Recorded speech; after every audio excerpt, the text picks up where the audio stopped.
My name is Jane Sanchez. I'm the Deputy Librarian for Collections and Services, and I'm also serving as Law Librarian of Congress.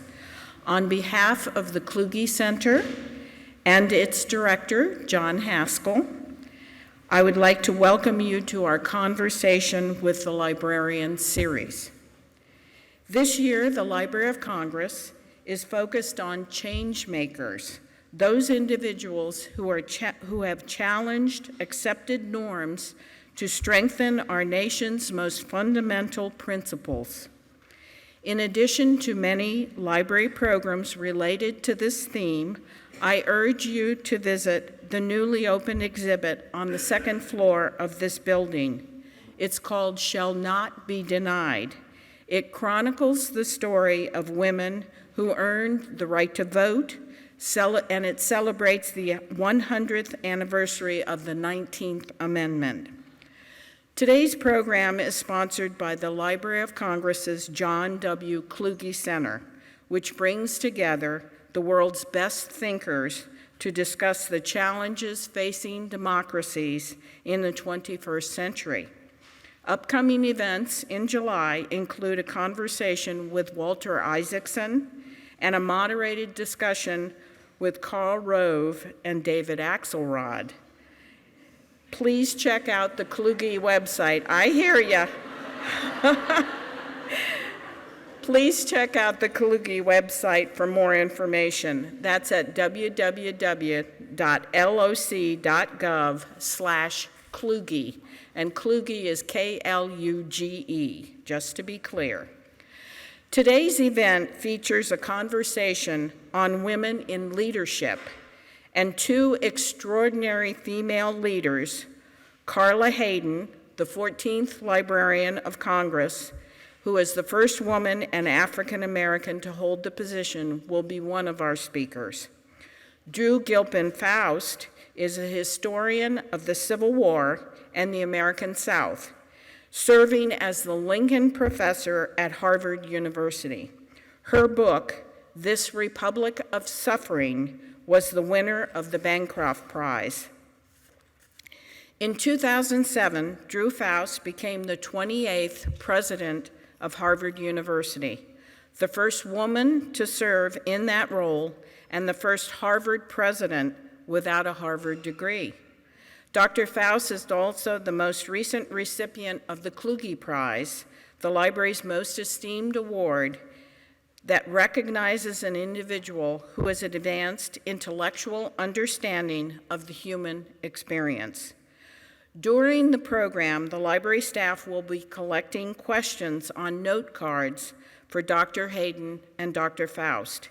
Please write down your question, and we will try to ask as many as possible during the latter portion of the program. So without further delay, please join me in welcoming Carla Hayden and Drew Faust.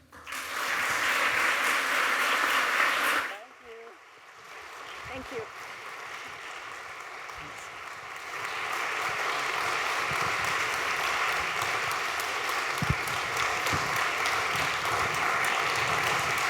Oh, good evening, and I just have to say that we've been joined by the Archivist of the United States, Mr. David Ferriero. And so, I must tell you that there's one person We've also been joined by my brother. Oh, your brother! I did not know he was going to be here. Oh, this is good! Hello, sir, and you should know that my mom is here in absentia, so glad that I'm this close to Harvard. So I'm getting a lot of points. But Drew, it's just something when you think about, we talked just briefly behind the stage about your path to leadership. Did you seek it? Now your brother's here, so he's the truth meter. I mean, did you know, or did you say, I'm gonna be the first female? Well, it's such an interesting question. I think it began when I was a little kid. Now, talking about it is gonna be a little bit different with him sitting here, and so you can watch and see if he nods or not. But I was really a bossy little kid, and I My grandfather called me Little Miss Fix-It because I was always telling people how to fix things, and not anything mechanical, but just if something was out of order, I would order people around and say, this is how it ought to be improved. So I think I had a certain presumption early on. And my mother was always telling me, it's a man's world, and you better get used to that.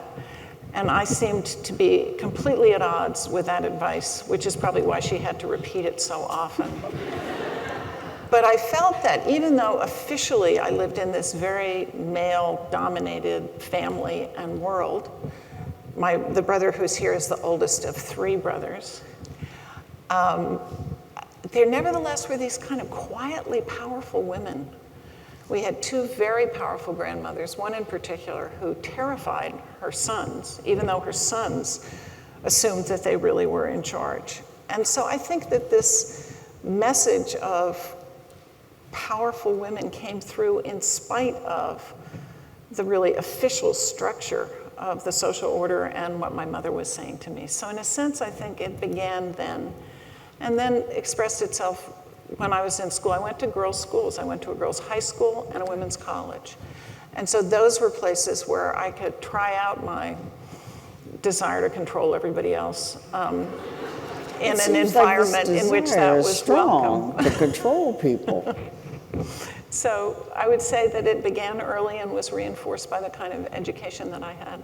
That education, and I've heard that mentioned at other times, that when you have like a girls' school, or that when you see women in leadership and you assume different roles, it actually gives you a different sense of what women can do. And this was very striking to me when I began to work at Harvard in 2001 and began to get to know a lot of alums, particularly alums of my age, because when they were going to Radcliffe, which was the female-affiliated institution with Harvard at the time that I was in college, which would have been the 1960s, there were no female faculty at Harvard. There was like 1 tenured faculty member. So most of the women my age never saw a female professor. And my experience at Bryn Mawr College was completely different, where there were men on the faculty, but there were many, many strong women who gave me the idea that maybe I could go to graduate school and get a PhD and teach in a university.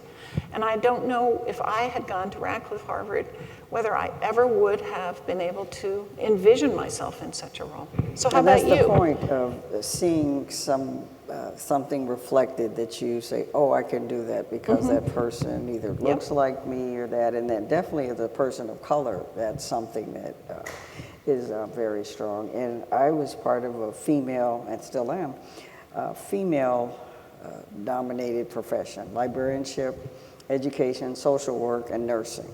Where 85 to 90% of the workforce are female. However, the top management doesn't always reflect that, and the leadership. So, for instance, being the first person of color is very notable, but being the first woman really has the library profession kind of, whoa, a woman.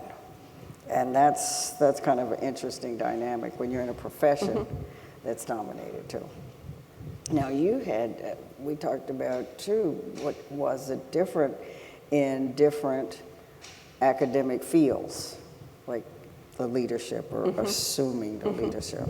I think different academic disciplines have quite different cultures, that some are more aggressive, some have much smaller representation of women.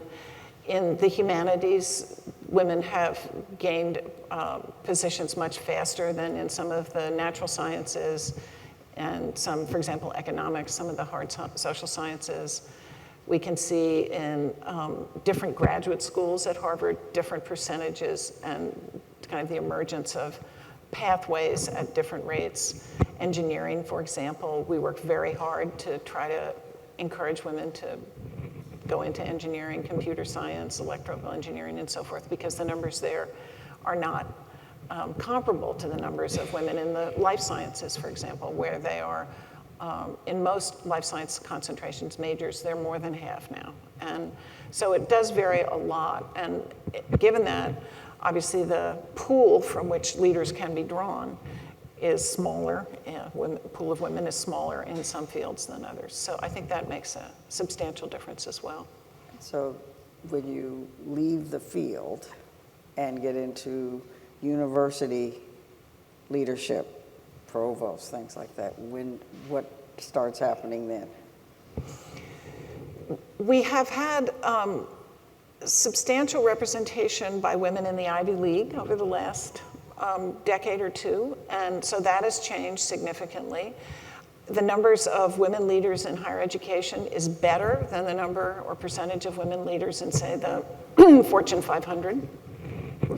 I think that in higher education, women have certain attributes that are well suited to leadership in higher education because you've got to be a good listener in higher education. You don't have ultimate control for all the things I said about how I like to control people.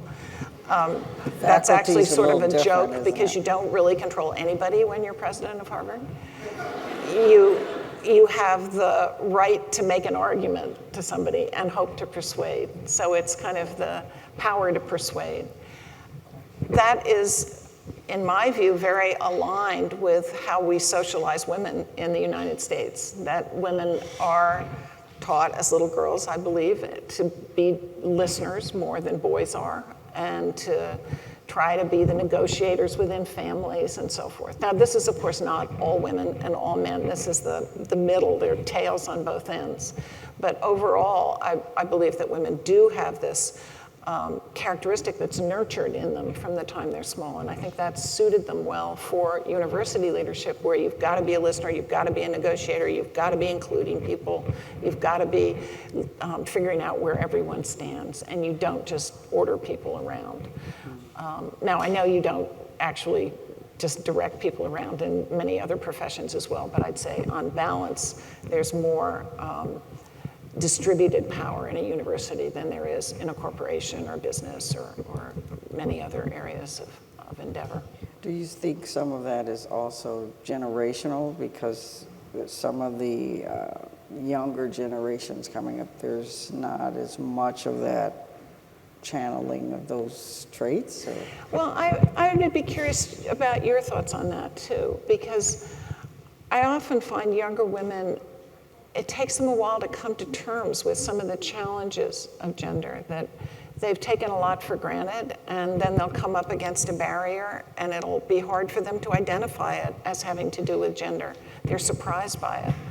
And so I'm not sure how much. Would you agree with that? I've seen that, and I had a very sobering experience that taught me what generation I was in when I was describing being in a generation that had to wear the little bow ties and the shoulder pads and all of that. I hear some ruffling there. Not a good fashion look. And they were amazed. And the first time that we got to wear pants to a meeting, and how, whoa. And they just couldn't even believe it. Mm-hmm. That, you mean you couldn't wear pants? No. No, you couldn't wear pants. These quiet revolutions. And right. That's the kind of thing. So I think it was mentioned, Jane Sanchez mentioned our women's suffrage exhibit. And I've seen some younger people go through that, younger women, and they're just shocked. You mean they didn't get the vote? And you said, when does Virginia give women the vote? Everyone should go and see the exhibit on women's suffrage. The women's suffrage movement. I don't know whether it's upstairs or where we are upstairs. And I was wandering through it last night, and I came across a fact that I had not realized. I grew up in Virginia. Virginia ratified the suffrage amendment in 1952. So I was 5 years old before Virginia, I mean, of course it had to obey the national ratification and the installation of the amendment on the Constitution, but it did not choose to actually consent to it in an active way until 1952.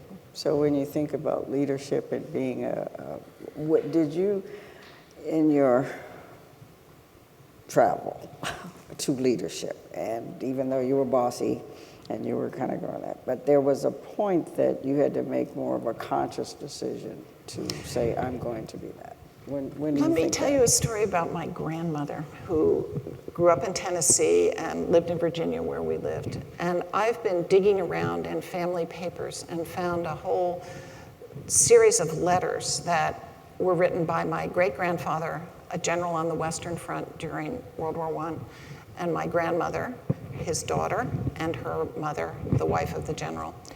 There were 2 children in the family, my grandmother and an older brother. And while my great-grandfather was fighting the battles at the very end of World War I, his only son was killed in an air accident. He was a part of the Naval Flying Corps. And my grandmother writes a letter to her father about the death of her brother, the only son. And she writes that she wants to express her sympathy to her father for the devastation of all his hopes, which she knew were vested in the future of the family name and the future of this brother. And she says, I know that as a girl, I can in no way fill his place for you. And I think about my grandmother's life, in which she was this, I believe, very intelligent, very talented woman who felt always that she could not replace what her dead brother would have been. And what does that say about gender roles and the kinds of things that were being said long after? I mean, this was in 1918 that she wrote this letter. But those were views that infused and determined her life for decades to come, and that I'm sure in some way were communicated to those around her, including me, generations later. So those kinds of assumptions have a long hold. And I think we need to be aware of them. This is part of the purpose of history, is to confront that and see her say that and recognize what that can mean in a life and how we need to understand that in order to be able to reject it and move beyond it. So she did send messages to me that her life was a frustration. I could see that because she was so powerful and talented and didn't have anywhere to go with it because of these constraints that she felt. And so in some way, I think I felt determined not to have that happen to me. And I grew up at a time when doors started to open and I could walk through them. And that made me a very lucky person. And I think the generations before me didn't have that opportunity to become president of Harvard. I mean, you asked me earlier, did I have my sights set on becoming president of Harvard? If I'd said at age 10, at age 20, even at age 30, I want to be president of Harvard, people would have thought I was insane. There weren't any women on the faculty. There weren't women allowed in the faculty club. How on earth could you imagine that a woman could be president of Harvard? But look at the change that has happened in our lifetimes so that these kinds of things were possible. I had the opportunity recently, and it was a wonderful opportunity to go to the Harvard Club. I'm still trying to get in Harvard. I'm not giving up anywhere I can. The Harvard Club in New York. And it was so cool because this is, if you get it, please, just walking. If you get it. And there are all these oil portraits of distinguished looking men. And then right when you go in is this beautiful full color oil painting of you in the lobby. It is gorgeous. It just,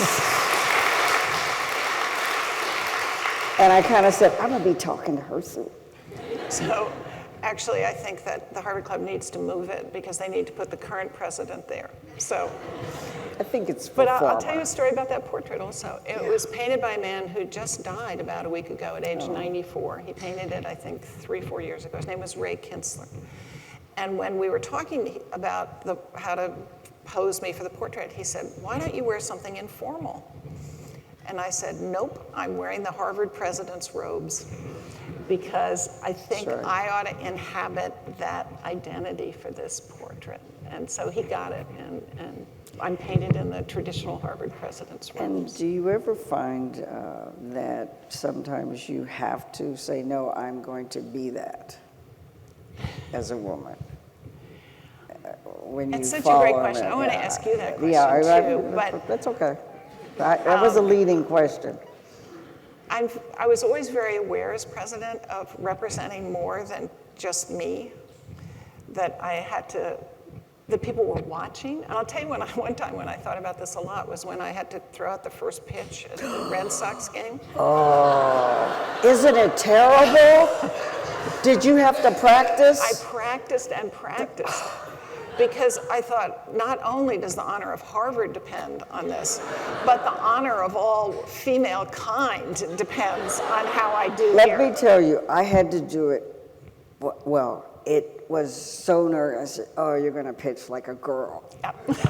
Okay, that's the first thing. You practice in the hallway. You almost hit people. So how did you do? I did fine. It went right over the plate.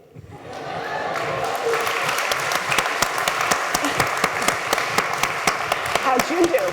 I did pretty good, and I kept the ball. Because it's interesting, because as the first, and you don't want to be the last, so did you feel that pressure? Like you said, people are watching and looking. What does she have on? What is she? It's interesting. When did you feel it, though, and said, to heck with it? I'm going to be the president of Harvard right now. Well, when I was announced, the day I was announced, there was a little press conference afterwards. And one of the very first questions I got was something about what's it going to be like to be the woman president of Harvard. And it didn't even go through my brain. It just came right out my mouth. I said, I am not the woman president of Harvard. I'm the president of Harvard. And I believe that I was afraid I might get like an asterisk. You may have you think you have the home run record, only it was an extra long season, you don't really count. So I wanted to emphasize that I was going to be as much the inhabitor of that office as anyone who'd come before. But I did learn a lesson quite quickly that elaborated my feelings about this, which is right after I was announced, I started getting enormous amounts of mail from women and little girls and parents of little girls all over the world. People in China, little girls in Latin America, people all over the United States saying how much it meant to them that there was going to be a woman president of Harvard, or a president of Harvard who was a woman. They weren't contradicting my statement, they were just saying now they could see themselves in a different way. And one young woman wrote me from China saying, now I know I can do anything. And I thought, I have to own this responsibility. And so when I traveled, I started going to girls' schools, and I went to girls' schools all over the world and met with young women in Johannesburg, in Seoul, in Santiago, just trying to stand there and be whatever they thought they could imagine themselves being. And that I had to be a woman as president of Harvard, even though I wasn't going to be the woman president of Harvard. And there's a fine distinction there. Do you remember any of the questions that they were asking you? Because they had you there and they were just, oh my goodness. Did they want to know how you got there? Well, one of my favorite of these meetings was with a group of young women in Japan. And if any of you know about Japan, it's a society that has not exactly been overwhelmingly welcoming to working women. And they started telling me all about this and how when they got older, if they had babies, they would be expected to leave the workforce, and that they didn't feel there were pathways for them in Japan, and how could they be encouraged to change things in Japan. And so here was this group of young women, and I remember them, they were in their uniforms, they all had knee socks, and they were sitting there, and then their teachers were behind them. And it was a school associated with Keio University, and the president of Keio University was there. And they were so tough and ambitious. And so I just tried to feed that and encourage them. And it was such a generative interaction. And I felt that I'd given them an opportunity to say all kinds of things that maybe they didn't feel free saying in other contexts and other moments. And this was fairly early in my presidency. And about a year and a half ago, I saw the president of Keio University, and I said, So it's 8 years later, what happened to all those young women? He said, you wouldn't believe it. You know, this one's a doctor, and this one's in business, and this one's going to school. And he was very proud of these young women. And so I could see how just raising the subject in some of these societies put a spotlight and gave a kind of permission to young women to think perhaps more boldly. And that was one of my very favorite of those interactions. And what did they ever ask you for, like specific advice? Like, Well, I often got asked about the work-life balance and what did I do about my daughter, and I would often point to my husband, who was often there, and say what a great support he'd been and all the things he'd done, and they needed to find husbands like that. And so he always felt good about that, and I felt good about that. So they often wanted to know, how do you have a personal life and a professional life? And do you think that is something that a woman in a position is asked more than a male? For sure. But they would never. So you must have been asked lots of questions by young women about. Oh my goodness! And it's interesting though that when you get such energy, as you say, from the young women, because they're ready to go out and they just want to know. Well, and one girl, young lady though, she was a girl. She was about 10. She said, "Did you ever feel afraid?" That's a great question. And I said, "Yes." And then another one asked me, "Were you ever bullied?" I said, "Every day." Still, but they want to know the emotional part too, and that it's okay to be a little afraid or not so sure all the time. And that Isn't there a wonderful, someone in the audience is going to know this quote, or maybe you know the quote, you're a librarian, you probably know it exactly. Oh, I can Google it.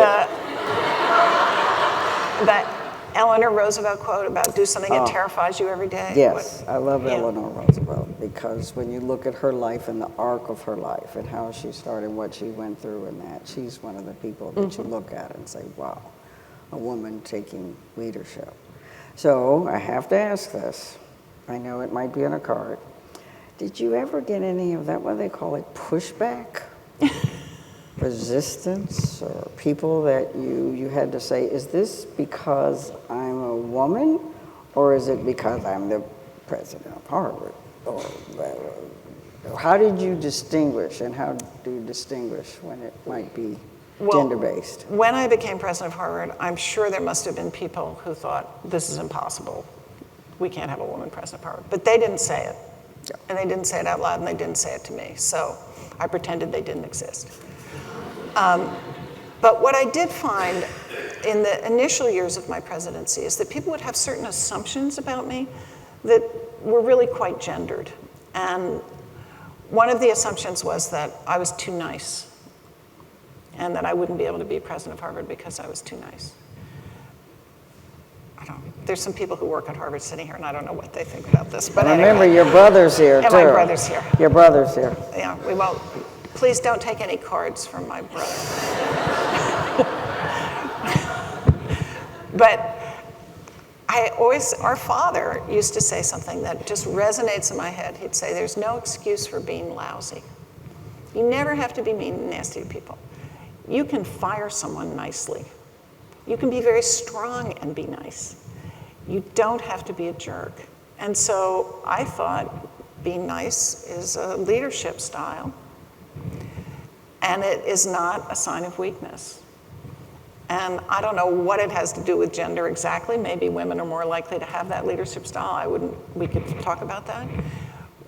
But I think people began to see that they better watch out if they thought they were going to get away with something because I was nice. And so there was an educational process that I believe took place over the initial years of my presidency. You were and people would civil. be kind of alerted to the fact that some assumption they'd made was not necessarily one that they could rely on. Another assumption was, I became president in 2007. The world fell apart in 2008 financially. Harvard's endowment crashed. We lost billions of dollars, 27% of the endowment. And people assumed, how can this girl historian deal with this? And I dealt with it by relying on a lot of people who knew more than I did in various areas, and trying to be clear-sighted and move ahead and strong and not scared and bring the community together, and we did just fine. So that was a bit of an education for people who had targeted me with those assumptions as well. And they saw you being a leader in a very, very difficult time.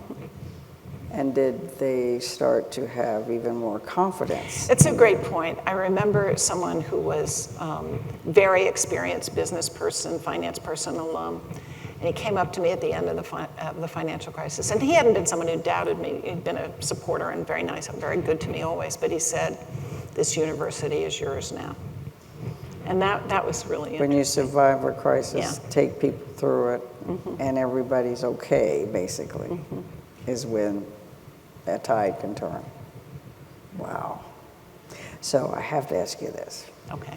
Your book is Pulitzer Prize winning, and you talked about it, the Republic of Suffering, and just things that you uncovered, like the genesis of dog tags, and just all of these things. What are you working on now? Can we break some news here? Okay. So I have spent the last 2 days in the National Archives. That's why he's here. The beneficiary of the wonderful work of an archivist who was a very young archivist when I was working on this Republic of Suffering, but this week is a now experienced, established senior member of your team, David. He was helping me out again. His name's Trevor Plant. I like giving him shout outs. Oh, Trevor. Digging around, trying to find out more about this great-grandfather in World War I. It is part of a larger project that I hope will result in a book that combines personal and family memoir with actual historical research, focused on the second half of the 20th century. Now, how World War I fits into this remains to be seen, but I think that set of comments that my grandmother made are perhaps a transition between things that happened in the 19-teens that projected themselves well into my own life. I was born in 1947, so second half of the 20th century takes about my first 50 years and lands me at Harvard. I'm not going to write about Harvard, so that gives me a nice kind of scope of time where I think the world turned upside down in ways that open possibilities for minorities, for women, and change things in what I see as an extremely positive direction. But that's not what everyone thinks now. The 60s generation is seen as disastrous, and we failed in every way, and the baby boomers are awful, and I don't believe that. I think that this was a generation that changed things in this country for the better. And that would be the kind of direction that I would go. Thank you, baby boomers. Baby boomers. So we'll see how this all works out. I have a little bit of a test run. I've written an article that'll be out in the Atlantic, and this is plugging myself. You said that was That's okay. okay. It'll be out in the Atlantic in August, which is that's a not combination of kind of personal memoir about growing up in Virginia and some Virginia history. So we'll see how that goes, and I'll keep at this little project and take advantage of these extraordinary library resources that are, I can't tell you what a joy it was to sit there in the National Archives and just find stuff and be excited at the treasures. And Now, last Drew, night, you know we have seeing a the few things in the Civil War materials that you showed me yesterday we were pandered. We brought unbelievable. out the good silver. Please. Oh, Gettysburg Address draft. Take that, and- Mr. Farrell. And the women's suffrage exhibit. There is a photograph in that exhibit of Harriet Tubman Yes. as an old woman. You all have to go see this. I couldn't stop looking at it. So I'm a complete library archive nut, and it's a joy to be back at it again. Oh, we appreciate it. Now, I know that people want to ask you some questions. I see that, and they've been writing it. And before we, and Jane's going to do it. So, you are going to go back to teaching. Mm-hmm. Okay, you are thinking professor, so people can take classes with you? Oh, cool. I'll be teaching in the fall. That would be nice. So, here's question number 1. How can women in leadership best support and empower other women? Sounds like Jeopardy. Question number one. So we should both answer this, I think. Yeah. I think identifying women who can benefit from your support is part of it. You know, who is somebody who needs a mentor that you can help? Opening pathways by having more than one woman. I think when you have one woman in a situation, then that person has to be the woman.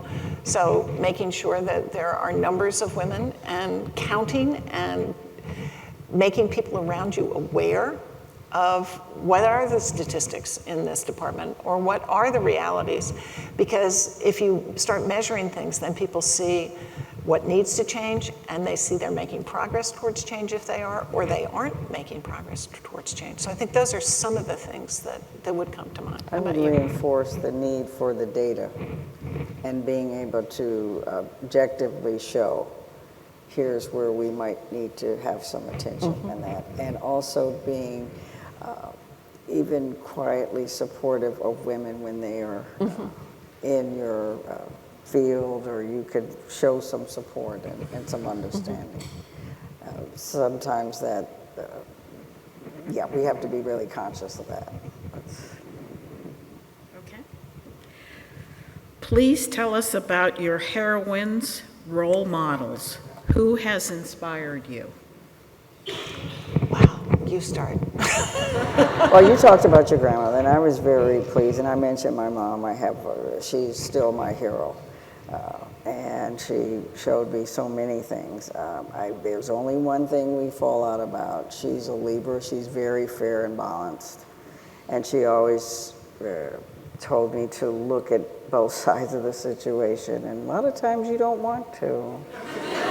It's like, take my side. But she has been a strong influence. And then I had two grandmothers, one that loved to read and introduced me to that, and another one that really loved gardening and beauty. So they were just having strong women and mentors. And then I was fortunate in a lot of strong female librarians. They used to call them three named women, Mary, Margaret, Kimmel.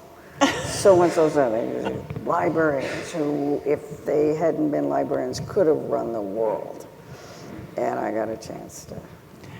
So I mentioned my grandmother, who was obviously a force in my life. But a really important part of this for me was things I read about and characters in books.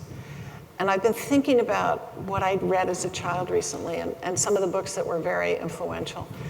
I remember reading Anne Frank's diary. It just had this enormously powerful impact on me.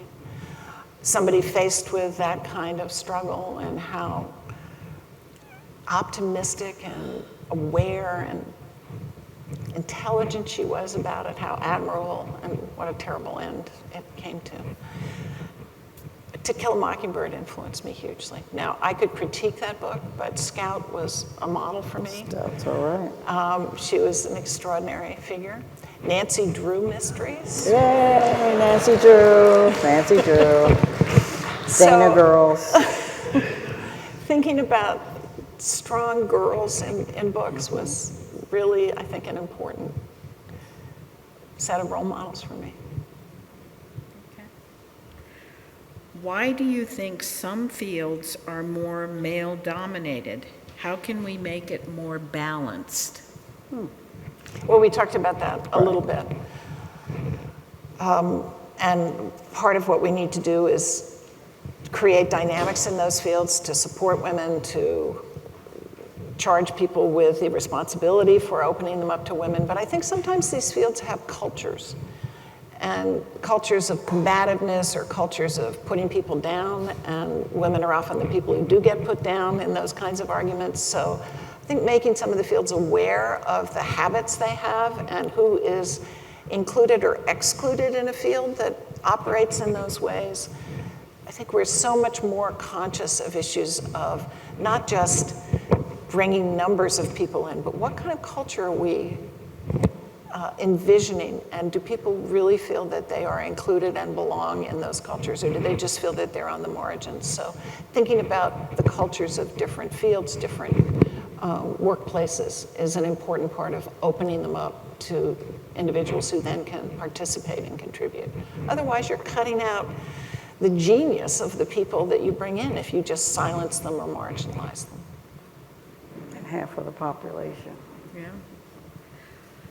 Young people are often told to network. Did networking play an important role in your careers? Oh, I'd like to hear what you think about No, say that. networking. Say. Wow. Have you ever had a sense that the term networking can sometimes not be as positive? Well, when you were asking that question, I was just thinking to myself, I need a definition of network. And is network running around trying to find the most important and influential people you can and sticking yourself onto them? Which I was always very averse to. I think it was a 60s thing. It was like they ought to come find me if they wanted me somehow. But in the course of life, you do meet people, and that's very important. And I remember once going to a convention, a history convention, and there was a famous historian who I had happened to meet because he'd given a talk at my institution, and he saw me, and he started introducing me to people. And I realized this was very important. And so I tried, after that, sometimes to introduce myself to people in groups. I'd just walk over and introduce myself. And that kind of familiarity was important ultimately. So I do believe it's become a much more self-conscious project in the current generation than it was, at least in my experience. But you do need to get out there and meet people. I do think it can be obnoxious, though, if it's just kind of climbing up to manipulate people for instrumental purposes, rather than thinking, if I get to know this person, I really could talk to him about my work and his work and learn something in that. And learn something. And sometimes with professional organizations, that's a networking because there are people in your field and you went to that conference and then you're saying, okay, I'm going to go to this session and that person just gave a presentation. I'm really interested in that. That's a different type of being part of a community or opening yourself up to learning and being with people. I often wonder if what's more important than networking is creating relationships, and that's really more lasting, but I digress. Well, I think but what you said is important because a relationship has more substance than just using someone to climb to the next ladder. And so, yes, it's important to have relationships within your profession. I think that's good. And when and to have that relationship be sustained past that other person's professional usefulness to you. One of my best mentors was Nettie Taylor, and she lived to be 104, and she was giving me advice till the end about some of it. But she was the first librarian, state librarian in Maryland, and she was a pistol. But she didn't go to conferences, but having those relationships, professional relationships, that's the kind of networking, that's the support for you and for the person. Dr. Faust, would you recommend a young person pursue a history PhD given the tight market in higher education?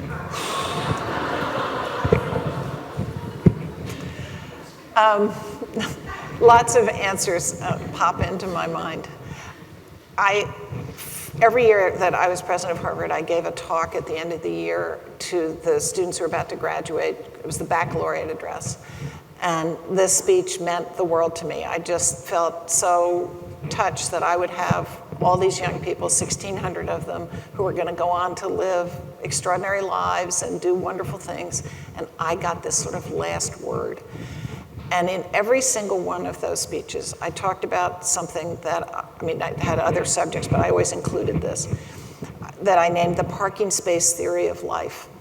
And I think I had to stop being president because the parking space theory of life with self-driving cars is going to become irrelevant, so I couldn't give this speech anymore. But the logic of it was that when you're thinking about your life, you should think about how you park. And when you park, you ought to go where you want to be. And if you can't find a parking space, then you can have plan B and try to park somewhere else. But you don't start parking 20 blocks away from your destination because you anticipate there won't be a parking space. That is something that I do believe, but I think you also have to have a certain realistic assessment of, are you really good at this? Is it something that you can recognize as a little bit like taking up oil painting or ballet or wanting to be a movie star, because there are just not that many places for historians in the academy. And are you willing to imagine that a future might not turn out exactly as you think it is, that you might not be a professor somewhere, you might be working in historic preservation, or you might be in some other field using your history degree. So I think you need to be cruelly, rigidly realistic, and then pursue what is going to give you meaning and enable you to contribute something to the world. You need to assess yourself, you need to assess the environment, assess the possibilities, both for success and failure, and make a clear-eyed decision. I have a daughter who is an English PhD, and she is an assistant professor. She has a job, which is great. She's hoping to get tenure, but just watching her career, watching her friends, it's like being on a roller coaster. I mean, it's like heart-stopping to see the challenges that I feel, of course, for all the students I know at Harvard and elsewhere, but when it's your own child, it has a special stomach-churning aspect. I hope she's not watching this. Okay, this next one is a doozy. A doozy. Oh, a boy. doozy. For you, Carla. No. Woodrow Wilson went from Princeton to the White House. What is That's it. your country calling you to do next?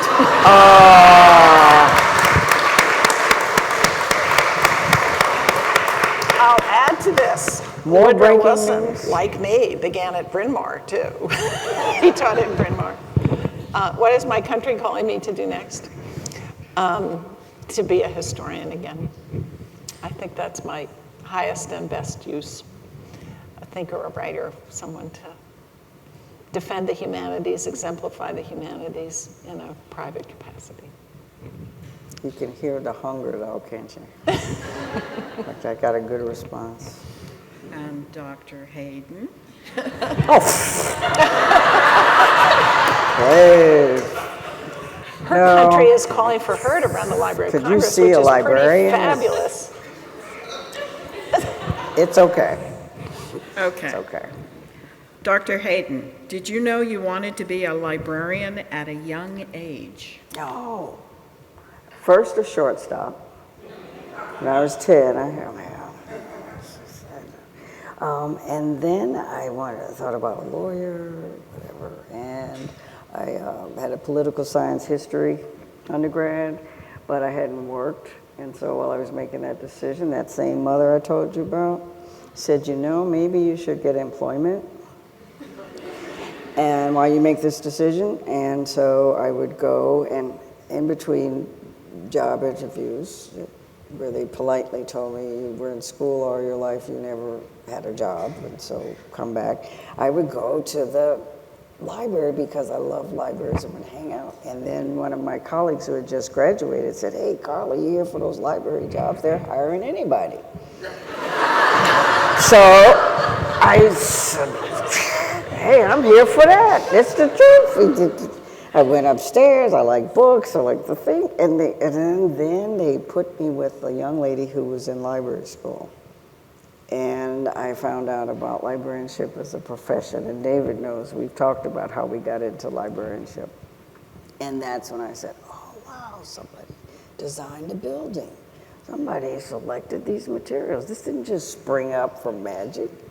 And that's how so I call myself an accidental librarian. Yeah. Okay. Are there, this is another doozy, I think. Are there lessons to be drawn from the prime ministership of Theresa May in Britain for women and leadership? Oh, that's you.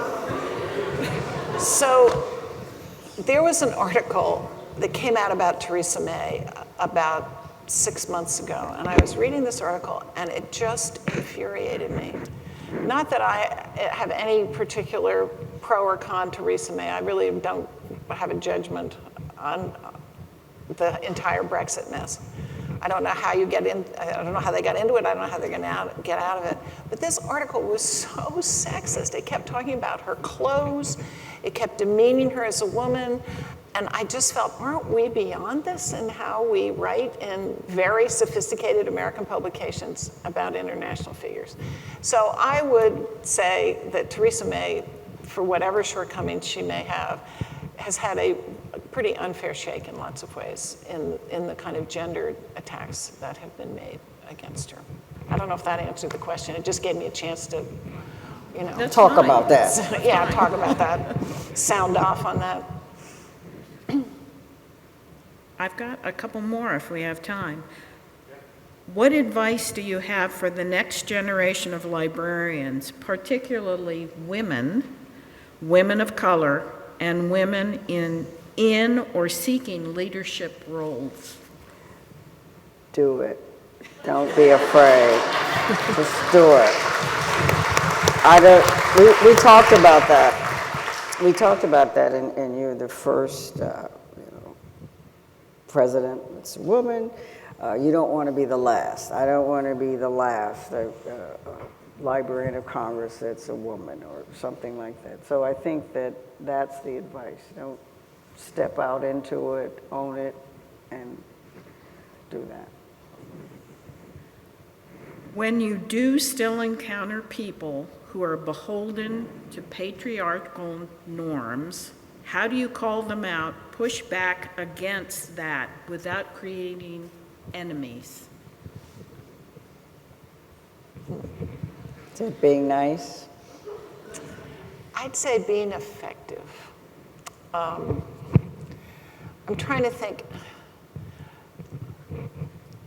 I can think of instances where I have called people out, but usually I try to do it in a more subtle way than a direct confrontation. Make evident some of the misapprehensions that perhaps are being shared, marginalize the views. But I can remember one instance where I just was very frank with someone and said, this is my responsibility, not yours, and I will exercise it, things like that.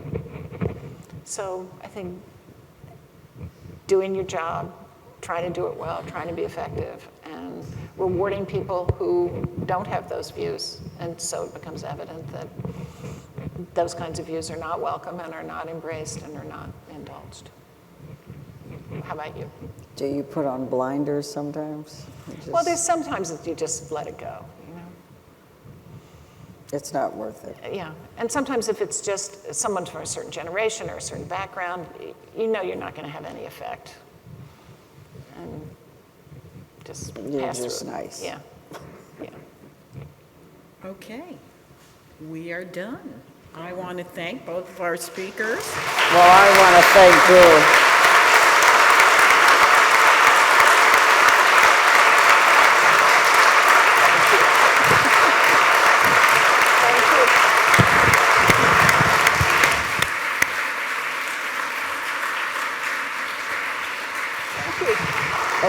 I want to take a point of personal privilege to thank you for being someone that I've looked to as well. Oh, my goodness.